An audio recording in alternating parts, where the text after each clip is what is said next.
Welcome to the space where knowledge meets the action. Welcome to the Empowerment Show, where we break down the barriers, helping you grow. Financial literacy, speaking truth to the power. Real conversation, changing lives by the hour. We inspire to change, here we challenge the status quo. Sharing tools for building wealth, watching your seeds grow. Empower you to take control of your future. No more living in the past. We're the authors of the sutra. Get ready, get set, let the movement begin. Because empowerment starts now. Let the light in.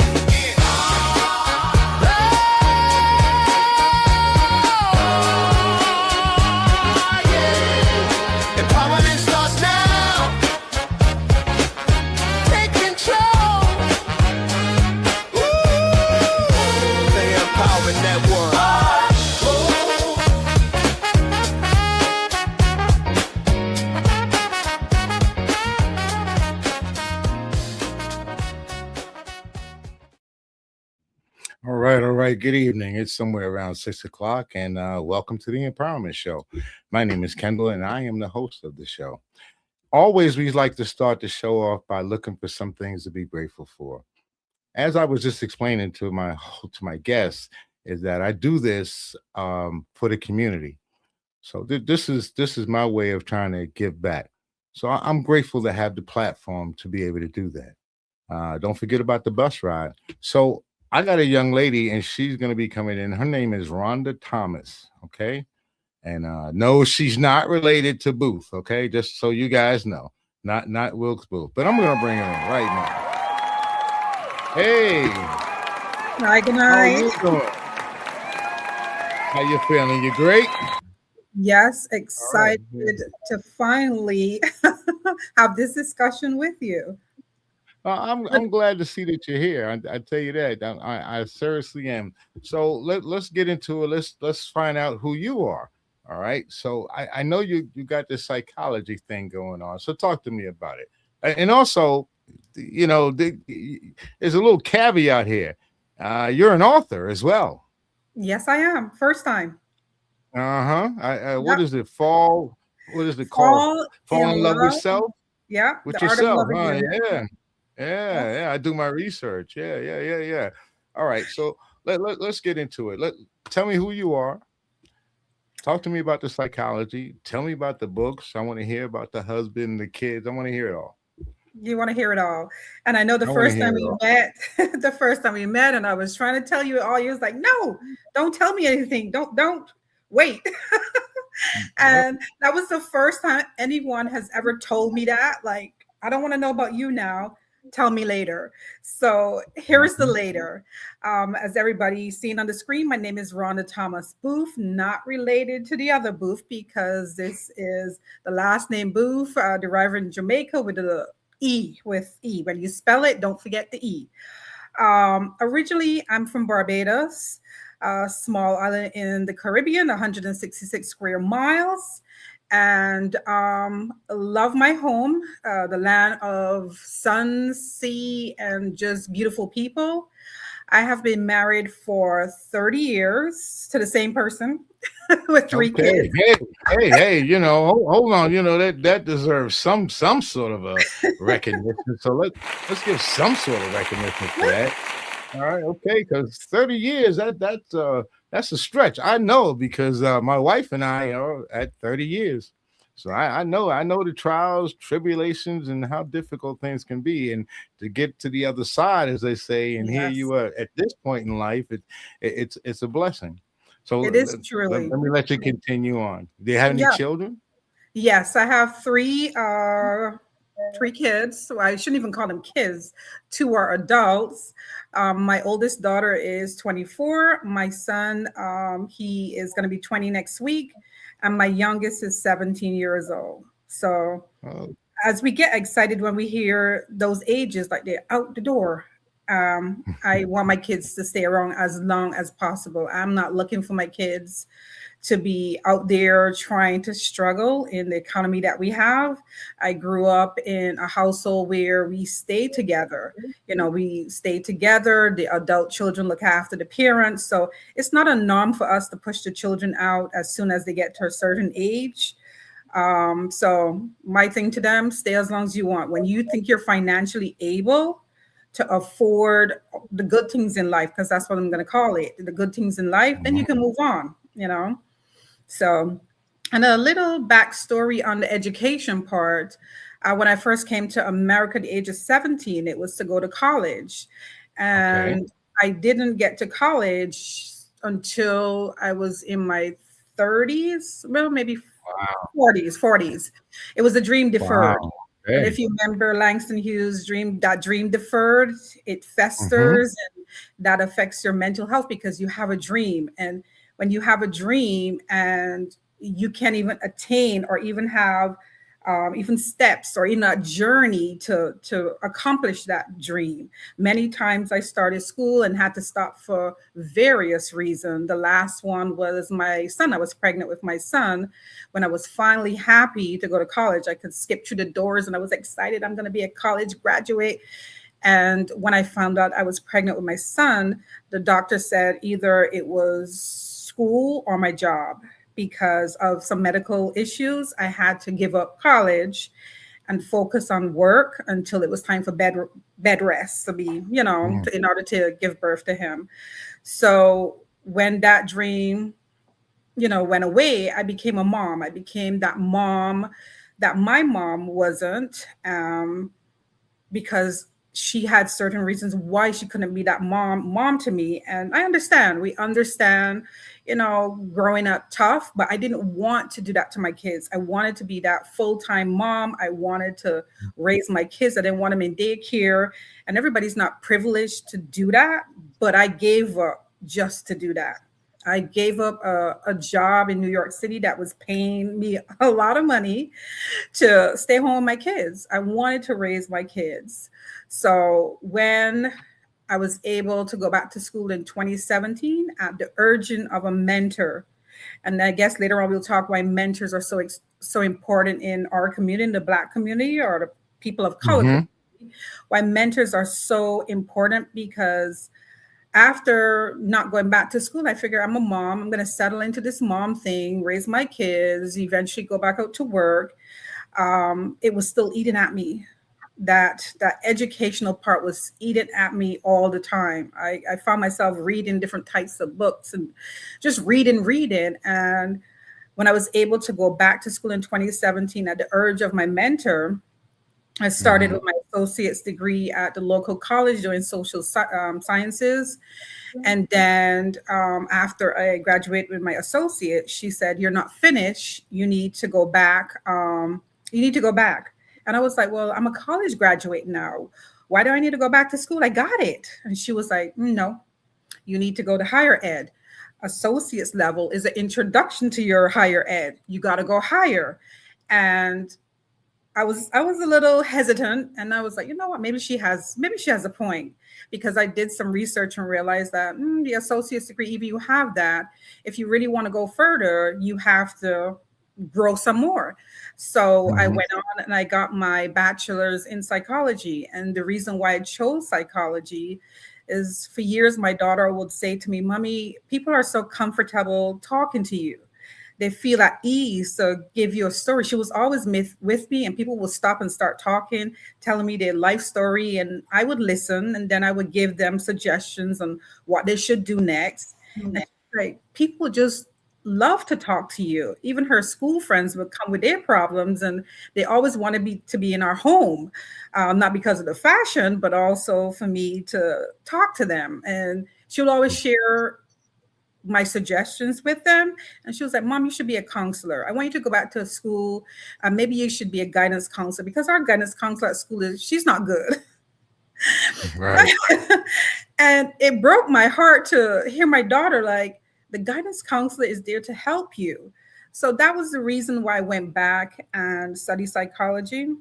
And while doing my studies, it also helped me to understand who I am inside, like deep down, who's the true me. Because Mm-hmm. psychology involves philosophy, and philosophy, the meaning of life. Why are you here? What is your purpose? And I found Right. out while I was studying, I found parts of myself that it was there, but it helped to enhance the understanding of why you react to certain things, why you don't react, why you think the way you do, and Mhm. my overall purpose. I saw that. So with that, I got excited and I was like, okay, got the bachelor's. My mentor stepped back in and she was like, nope, you got to go back. And if you take a Mhm. break, I guarantee you're not going to go back. So I signed up for school again and went after my master's degree in psychology. I figure I stepped in. Let's keep going with psychology, and it was an amazing. It was a difficult journey because I tell people statistic made my eyes sweat. I wouldn't say cry. They made my eyes sweat. All So right. We'll let you get away with that one. Okay. yes, Your eyes my are eyes sweat. sweating. I got you. Yeah, yeah. Yeah. So after I got my psychology degree, and unfortunately, my mentor, she passed away before my graduation because she was getting her doctorate. And we were both on that same level of higher ed because she told me I was not going to stop. I was going to get my PhD. And I was like, no, I'm done. I'm done. I'm done. And she did convince me to step back into that journey. And when she passed away, everything just stopped. Like my whole life just stopped. It really did. And it's not that 2 years now since I've had my master's degree, and I've been on websites, I've been contacting colleges. I just haven't made the commitment yet. This is what I can say about your story, just to interrupt a little bit. Life keep lifing. You Yeah, you were talking about you couldn't go back to school until you were 40 years old, but life keep lifing. And look at where you're at now. So it was time for you to do it now. And at this particular point in your life, you can dedicate time to actually yes, doing what you want to do. Before you had the kids, you had a whole lot of life going on. But exactly. now, like I said, now at this point, you get the opportunity to do the things you want to do. Now, psychology. Here's a question. I got a Mhm. question. And we're dealing with a lot of African Americans. Now, I come from the city. I was born and raised in Brooklyn, New York. And the one thing that I noticed is a lot of PTSD. Mm, Yeah, a lot of it, and I trauma. mean from right trauma, but yeah, what is it? Post traumatic slave disorder as well.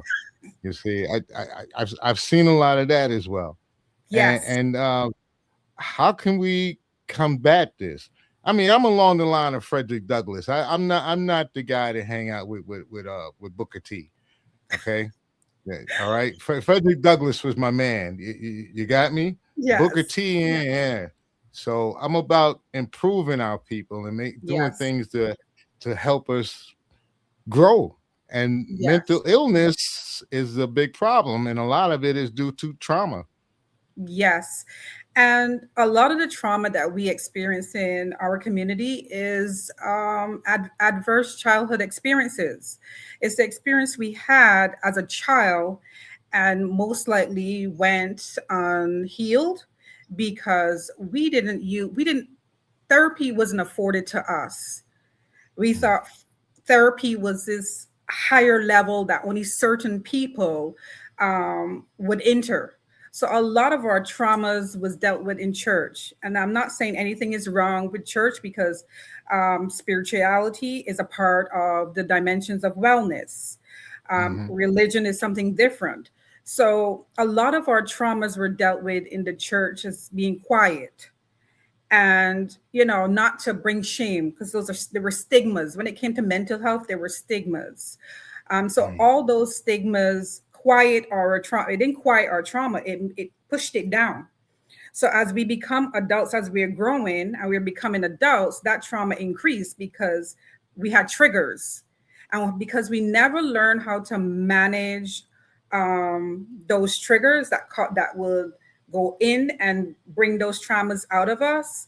That's why you see now that people our age, they're saying like, oh my gosh, they're recognizing their traumas and going to get therapy. So the first step is awareness Hmm. that you're not well, because we walk around and we think we're okay.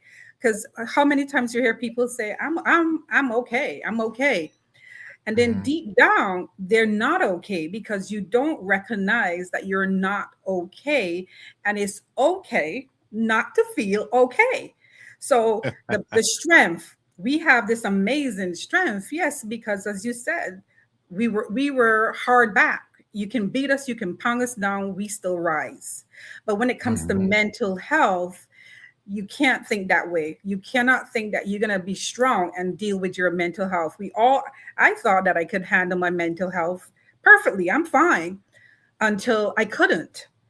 So that awareness, we have to start with awareness first and seeking help. It's okay to seek that help and the right type of help, because we have a lot of people on the internet. I'm not a clinical psychologist or anything. I'm not a clinician on that part. I am more wellness coaching. That's my background, because I feel like when you go to a doctor, you see the nurse before you go to before you see the doctor. I'm that person, that wellness person, that mentoring, that mentorship. Before you see other people, I'm that person first. And then I said, okay, you need to see a therapist now. And then I will refer you to a therapist.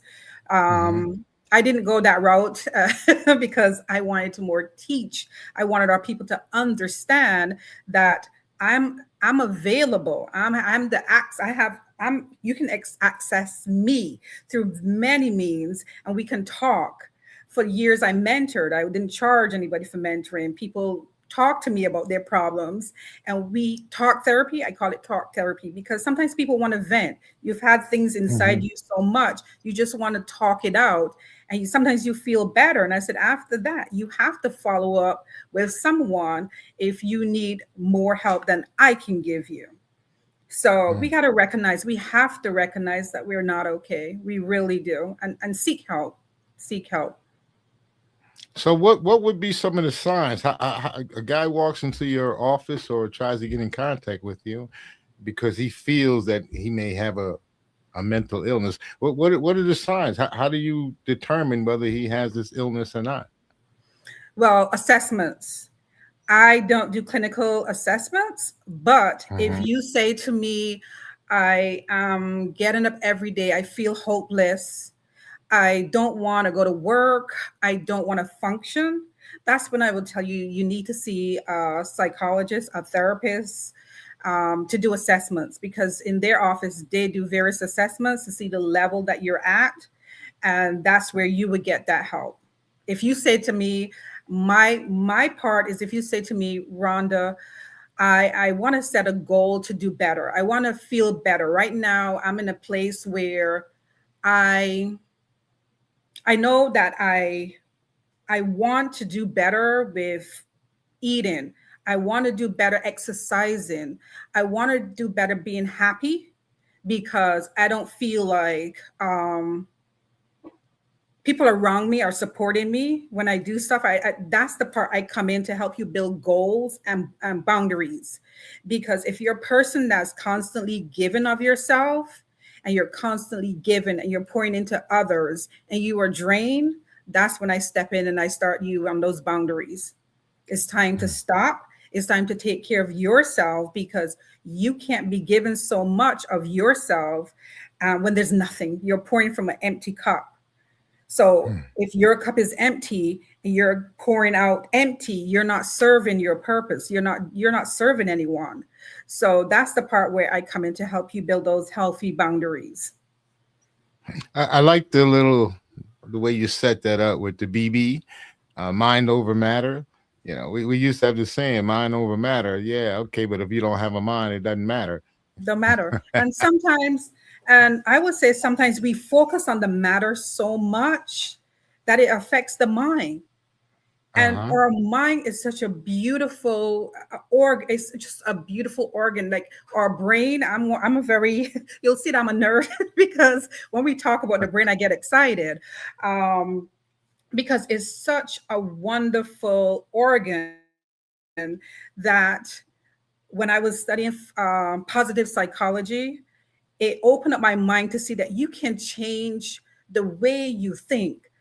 And I call it the chicken little syndrome. Back in the days, we had a book that the sky is falling, and everybody got nervous and start running around. And to me, when you're always thinking about the problem, you're always going to have issues with your mental health.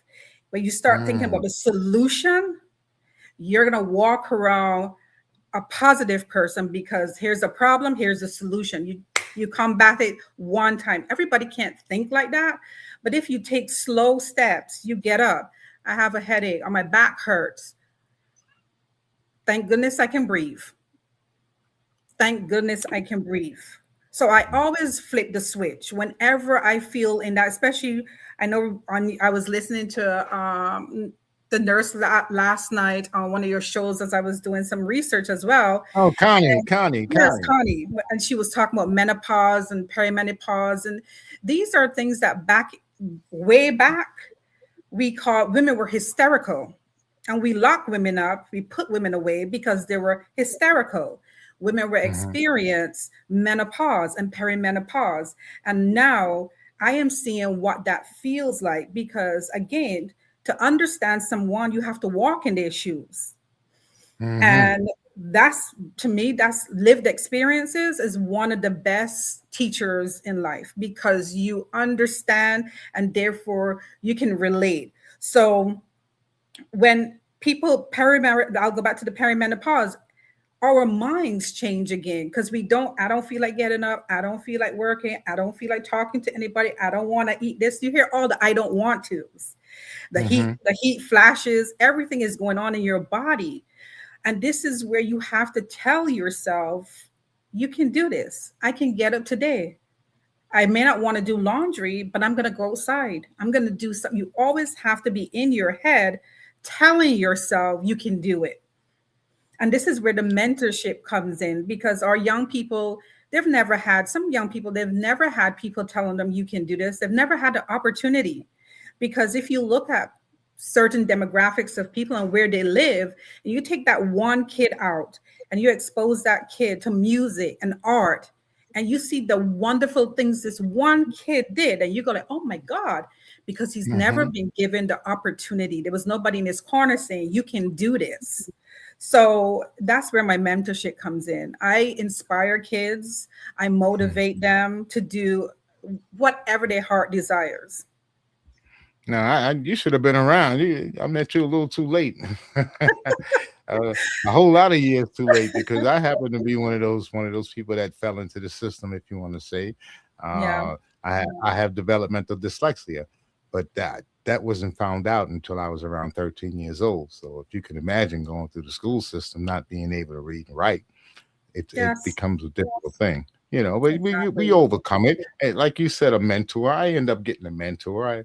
I had to end up being incarcerated, but I had a good person. They actually cared, and they took the time to say, hey, this is what your issue is, and this is what we have to do in order to work on it. So exactly. So people like you working as a coach, as a life coach, and as a wellness coach, the community needs people like you. But I want you to get into more about your coaching and what you actually do as a coach, and a little bit more about wellness. But we got to do that after we come back. Okay, we got to take a little break. Okay. A doctor's calling. A company's mission. United for a greater good. When Edmark International, the pioneers of wellness, joined forces with Dr. LaJoyce Brookshire, naturopath, the world gained a new weapon in the fight for true health. Co-created, science-backed, nature-powered. This isn't just a product. This is a movement. Born from decades of groundbreaking research, naturopathic mastery, and Edmark's relentless innovation. The body wants to heal itself, and we have just given it the ultimate toolkit. A detox unlike any other. A partnership unlike any other. The future of health starts now. Yeah, Dr. LaJoyce Brookshire. That's her product that she has. She's been on the show a couple of times. She's a good friend of the show. And the product actually works. I use the product. So, Oh, you do? So tell me, Yeah. I want to find out a little bit more about, like we said, the coaching and this wellness. But I do have a question because you were talking about women, and I guess going through their cycle and different menstrual and different how it affects them emotionally and physically. So I just wanted to ask you about postpartum depression because recently in the news there was a woman who she took the lives of 3 of her children, and she said it's because of postpartum depression. How real is that, and how many people would get that, and how do you treat that? Postpartum depression is something. It is definitely something because having 3 kids of my own, I experienced it a week after I had my was it my firstborn, and after my son. And you truly need a support system. If you don't have anybody around you, because I don't think that people realize that our bodies, women who are pregnant and they give birth, your body is going through so many changes. And thank goodness, there was a book. I can't remember the name of the book, but it's about pregnancy. It's like, I can't remember if it was Chicken Soup for the Pregnant Mom or Pregnant Soul or whatever those titles are.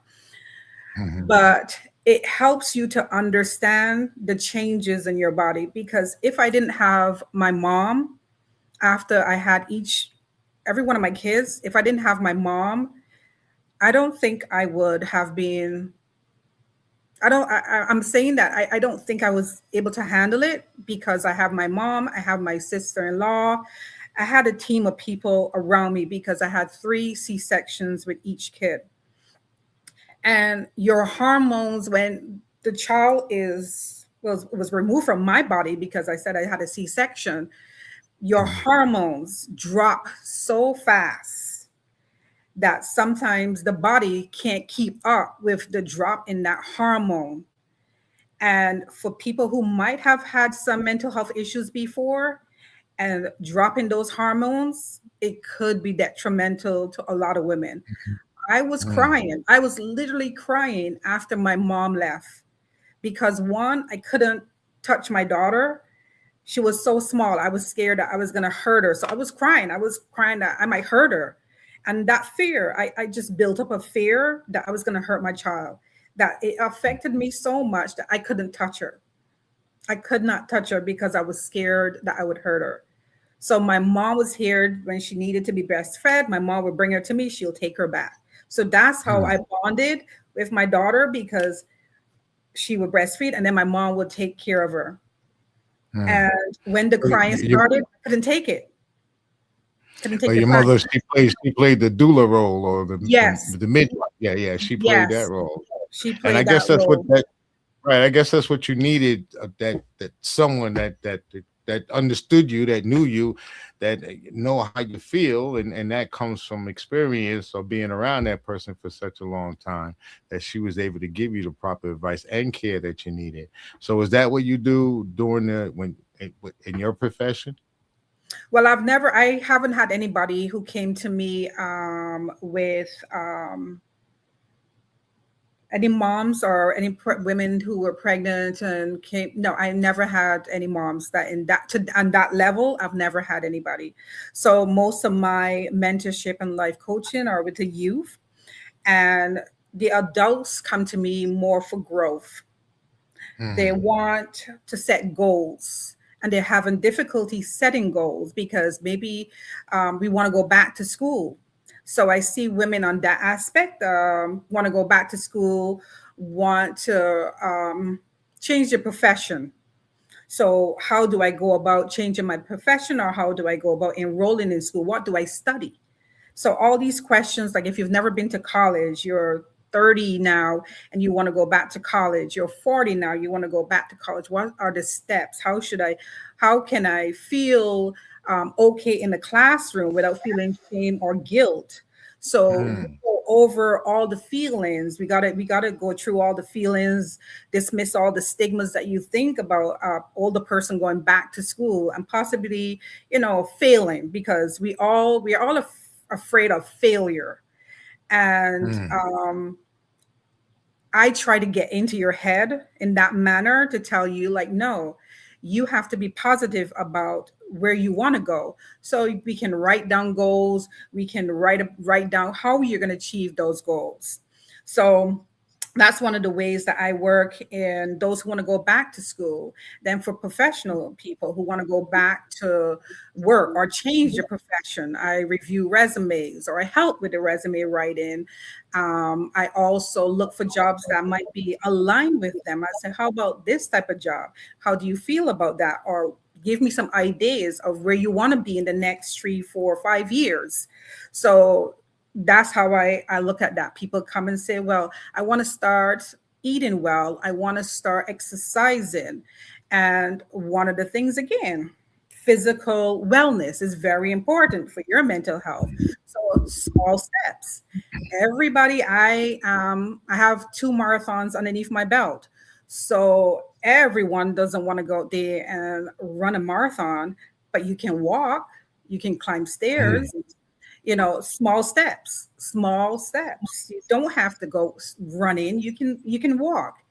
Start with yoga. There are different types of yoga, aerial yoga, hot yoga, regular yoga, chair yoga. There's so many things that we can do as an individual to take care of our physical health. It doesn't have to be I would say crazy way out there, because you don't have to bungee jump. You don't have to go hiking up the mountains. If that's what you want to do, be my guest. But that's not what I'm going to tell you to do. I'm going to start you off small, and we're going to look at what you're eating. What are your weaknesses when you're eating? My weakness is ice cream. I love ice cream, so I'll treat myself to ice cream. Next day I'm working out. So Zumba, you like to dance. How about Zumba? So in that sense, I go through each of what you like, because I have to get to know the person to see how are we going to implement some of the things that you want to achieve. An accountability. We always need an accountability partner. So that's one of the things that I look for too. Transparency. You got to tell me the truth of what you want, because you're paying me to get you to that next level. So if you're not doing the work, then that's not me, that's on you. But I want success. So if I want success and you want success, we have to work together. So you have to tell me, you got to lay it all out so that we can talk. So you were telling me that you work with the youth as well, right? Yes. Okay. So do you notice the youth, they seem to be angry about or upset, or, I work with the youth for my professional life too, because I am a prevention specialist, which is substance use. I provide education and prevention for substance use, like vaping, marijuana, drinking, underage drinking. And I will say that based upon the data that I look at for a lot of my reports, a lot of the teens have anxiety. And I'm not sure, well, we had a discussion, and I'm thinking that a lot of the times we share so much, and social media is just open. You give a kid a cell phone and the world is open right here for them to see and review everything. Before, we didn't have all the access. So you wouldn't find a lot of our generation with anxiety, unless that is anxiety that requires them for medication. Now they're medicated because it's over anxiety now. This is anxiety that every day you can't manage. So I think with a lot of parents, they are sharing too much with the kids, and I see a lot of anxiety. That's what I see, a lot of anxiety, some anger issues, and some of the anger issues are fosters from their background, where they came from, because some kids who are used to living in cities or urban areas come to the suburbs, and it is not, the environment is not what they're used to, and they find themselves fighting. They Oh, it's find not an themselves. easy transition. That's It's what not it an easy is. It's from one transition. Nope. environment to the other. Yeah. Mm. Yeah, it's My not an son easy had my transition. son. He had to deal with that because my youngest son, where he started out and going to school in New York, and Hmm. eventually he ended up going to school out here in Pennsylvania, which was like a cold culture shock to him. But Yes. he handled it pretty well. He did well. He did okay. Do you run into any kids that you have to like medicate? Because I know back in my time, if a kid started to act out or had any violent tendencies, they would give them the Ritalin. Mm. And No, yeah, nope. I don't have any kids that are medicated in that sense because most of those kids that are medicated, they have to they're part of a continuum of care ready. They have their own support system because once they're medicated, those kids have to be monitored. So I don't have any kids that I mentor that are medicated. okay. So substance abuse, drug abuse, do you have to deal with that as well with your patients, the youth and the adult, and how do you deal with it when it comes your way? No, I did a workshop for some students on substances, and I Hmm. will say that it was surprising to me that they use alcohol as a way of coping with um, everyday life, especially when it comes to school. And it was, I wouldn't say it's shocking to me that they were doing this, but it was the only coping skill that they had at that time is to deal with it with alcohol. They didn't think of playing music because we had all the kids write down they how did they cope? Did they listen to music, watch TV, go to YouTube, play basketball, play football, watch YouTube shorts, talk to their coach, talk to their pastor. And I had a couple of kids that said they vape and they drink. So because we couldn't identify those, we couldn't like call those kids out in front of the other kids. We just made a blanket statement and said, like, we know that there's a lot of things going on in the world today, but knowing that starting alcohol and drugs at an early age is not good for your heart or your brain. You're too young, and you'll see the effects later on. And by then, it'll be too late. So if you want to talk to someone after the workshop is finished, um, we're here for you. So we offer resources and just guidance because it was a workshop. I didn't have anybody coming in to me for coaching that uses that, but I do mention about using marijuana too early and drinking alcohol. So if your parents have what is it? The social drinking. If your parents allow social drinking, I always remind them it's illegal and they can be fined. And this is not the way that you want to have your kids exposed to alcohol so early. So it's a conversation. It's always a conversation with parents because I think parents think it's okay that once I'm doing it at home, it's okay. But when it's the overuse, then we're saying, oh my God, how can I help my kid? Why did this happen? But you started them on a journey that they couldn't stop. So my Yeah, job is, I used to smoke cigarettes.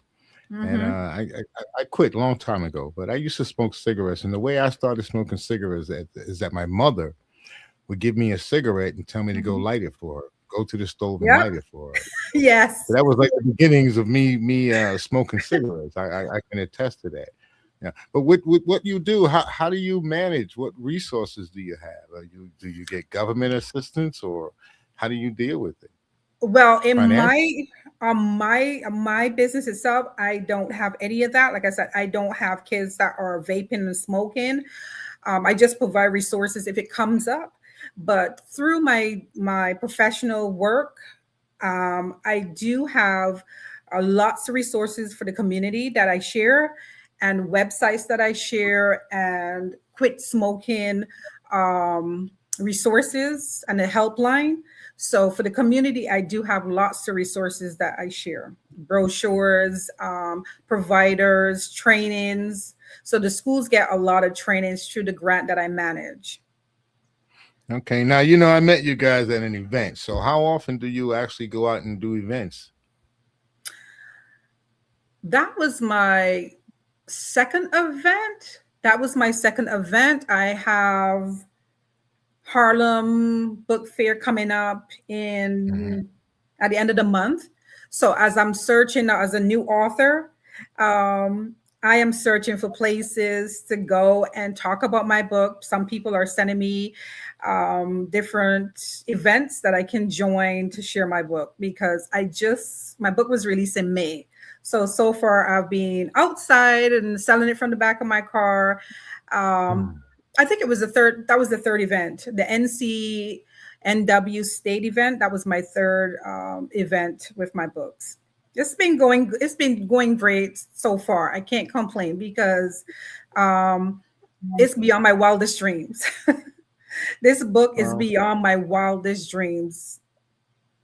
Why don't you go ahead and give us a little information? You got to tell us all about the book, but tell us about the book.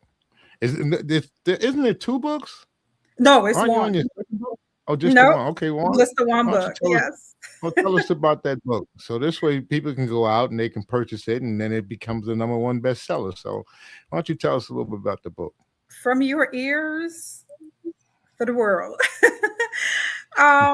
I will say that this was not the book I intended to write when I first sat down writing my book 2 years ago.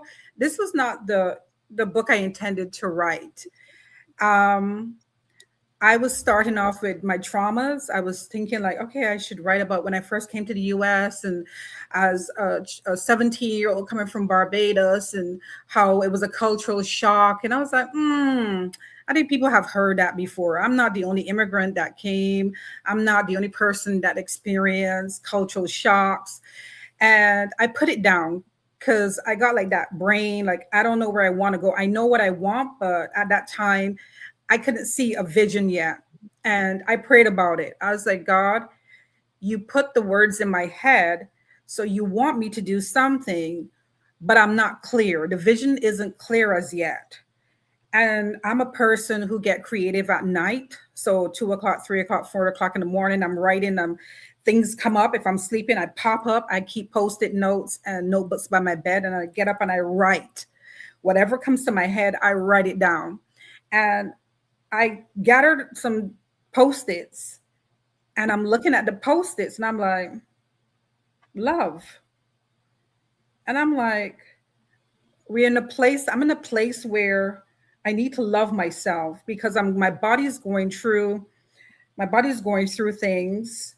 And I look back at where I've come from, and I was like, did I love myself back then when I was doing all this stuff? And it started coming together. So I started at the beginning where I was struggling with loving myself. And that's when I was addicted to opioids. I had migraines.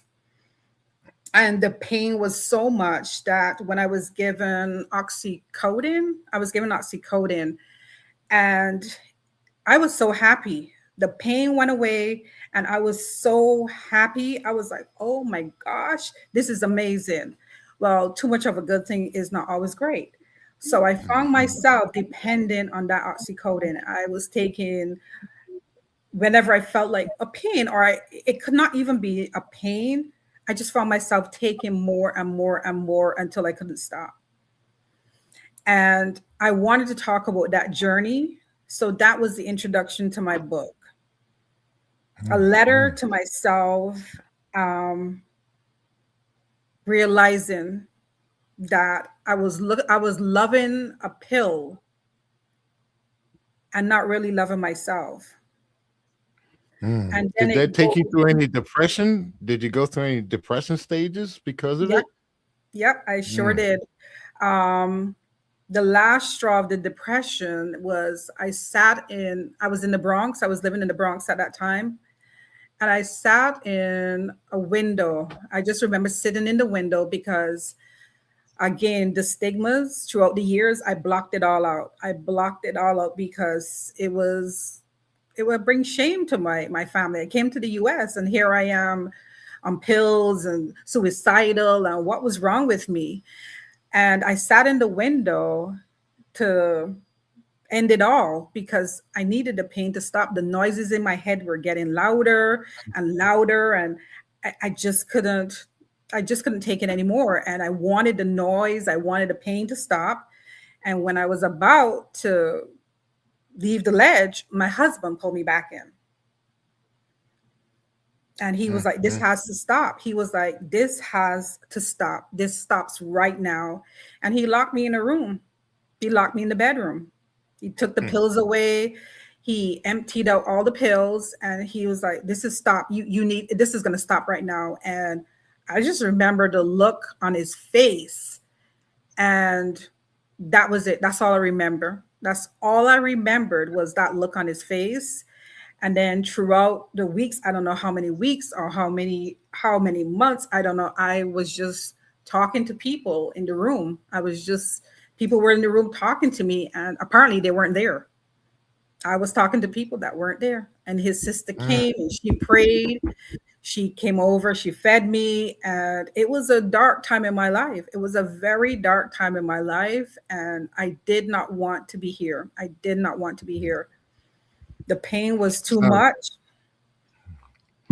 So it sounds like a making of a good Stephen King book. You know, you might want to start a second book. You know, you might want to come out with that other book. You know, I'm feeling it. I'm feeling the Stephen King vibe. You know, like Pet Cemetery or something like that. Yeah, you're gonna rise up from the dead or something. So while you were going through this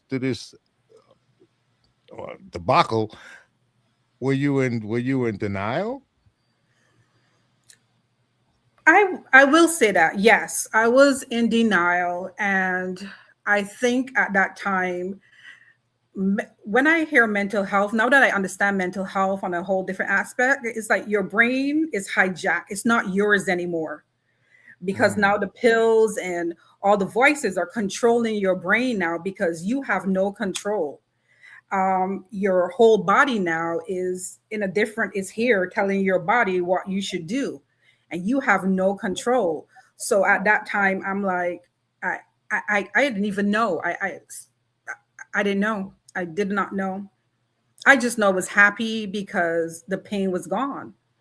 And the more I took it, I felt good. The dopamine feeling was great.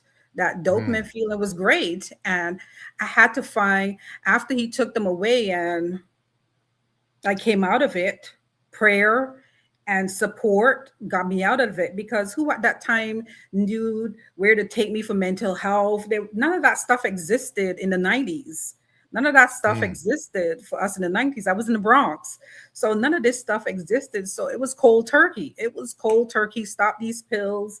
Cold turkey. You're going to find a way to deal with this. And I was outside. My husband would take me out for walks because we lived around Moshulu Parkway. I'm not sure if you're familiar with different parks of the Bronx. I know where it's at. Yes, Moshulu Parkway was a beautiful park, and he would take me out for walking. Eventually, he got me into tennis lessons and exercising, joined a gym. He did everything for me to keep busy and active. So that's where the physical wellness came in. And even though I had that, there were still little triggers that would set my mind, because I found myself crying, or I find myself, whenever I had my period, I would go downhill and then I'd come back up again. So I had to be exercising. I found joy in exercising. That's the first time in my life that I was so happy to be doing step aerobics. I was in step aerobics. I came to a community of beautiful women working out. And these were African-American women working out, because, you know, at that time, we don't want to get our hair, we don't want to sweat our hair up, because we got to go to work and we got to look great. So that's a whole nother show. Yes, that's a whole nother show. So I had to overcome so many obstacles to get to each level of my wellness, because even when I had my kids, the suicidal tendencies didn't go away. They didn't. Hmm. They did not. Many times I was thinking, like, I'm driving and there's a body of water, and here goes a flash in my head that says, just go, just leave. This is too much for you now. Just leave. And my kids are in the back. The kids are in the back of the car, and I'm thinking of driving in the river, driving off a bridge. The tendencies remained because I wasn't healed. I wasn't fully healed. I wasn't fully healed. So So, I'm gonna ask you a question. And I'm not being harsh, so yeah. but most people that were in your condition and has gone through what you've gone through, and with the substance abuse, they would consider to be an addict. So, do you consider yourself to be an addict, and are you receiving any treatment, At like that going to time, AA or something? at that time, when I look back, I consider myself an addict because I couldn't stop and I depended on my day. I couldn't get through my day without those pills. Hmm. So now I can't have pills. I don't take pills. It takes a lot for the doctor. I went to get dental work done and I was like, no, I need no painkillers. No, thank you. And Yeah. she looked at me, and one of the things I said to her was like, I don't want you to prescribe any painkillers. I can deal with it. And she was like, what is your backstory? And I said, I was addicted to opioids and I don't want to go back that route. And she said to me, how long were you clean? And I was like, Mm-hmm. clean. So Yeah, yeah, you were an addict. I mean, the the the I know word, you're looking in the mirror. When you look in the mirror, you see yourself. But trust me, if it yes. was someone else that you had to evaluate, that would be your evaluation. Is that person is an addict? You Yeah, so I see, told her the and word is not clean. I said the last time you use, I said now we don't stigmatize people who were, dealing with things at that time, because even when I ripped my shoulder out, no, I would not take I would not take it because I know the effects of it. And once I knew the effects of it, I do better. I handle mm, pain differently. I handle pain differently. So I haven't had to see anyone because at that time, and I learned from that time. So I try to stay away from anything that could be addictive. mm, and I can understand that. So look, we're about coming to the end of the show, and I'm going to say thank you very much for coming on. But are there any last words that you like to say to your viewing audience? Yes, I would like to say that. My One of my things that I say is be kind to your mind. My book is a self-help book. And even though it has my personal stories, it does connect to you because it talks about boundaries. It talks about flaws. We look at ourselves as Black, beautiful women, but we see flaws and we want to change. We want to change them because we think other people want to see us this way or that way. But we are beautifully and wonderfully made. And that's why we are so unique. And in my book, I talk about the joy bloom theory. And it's a theory where we look inside ourselves for the joy. We don't look external. We build the joy, we build the love inside before we look outside for other things. Other things enhance what we have, but our core, that's who we really, really are. And I just want to say thank you so much, Mr. Kendall, for having me. I know there's so much hats that I wear, but thank you so much for having me. And please take care of your mind. Be kind to others and be kind to your mind. Well, we appreciate you coming on, and hopefully you'll come back and be a friend of the show. Those people that decided to tune in, please subscribe. It doesn't cost you anything, but again, Miss Rhonda Thomas Booth, Thank you. we have to say thank you again for coming on. All right, and we're about ready to be done with the show. Okay, all right. Hey, so you got an opportunity to see a beautiful woman and look at some of the things that the sister is doing. Along with that, you got an opportunity to see that everyone is not perfect. Everyone is not perfect. Everyone has issues. And if you have any type of issues, any type of feelings, you can pick up the phone. You can call 911. You can call for help, and you can have help. So thank God that you have that. So again, my name is Kendall Stevenson. Thank you guys for tuning in, and peace. We are definitely out of here. Welcome to the Empire One Show, where knowledge meets action. Yeah. We break down barriers to financial literacy. Speak truth to power, real conversations. Oh, voices that inspire change, challenging the status quo. Tools for building wealth, taking control. Your future starts right now. This is the Empire Winning Show.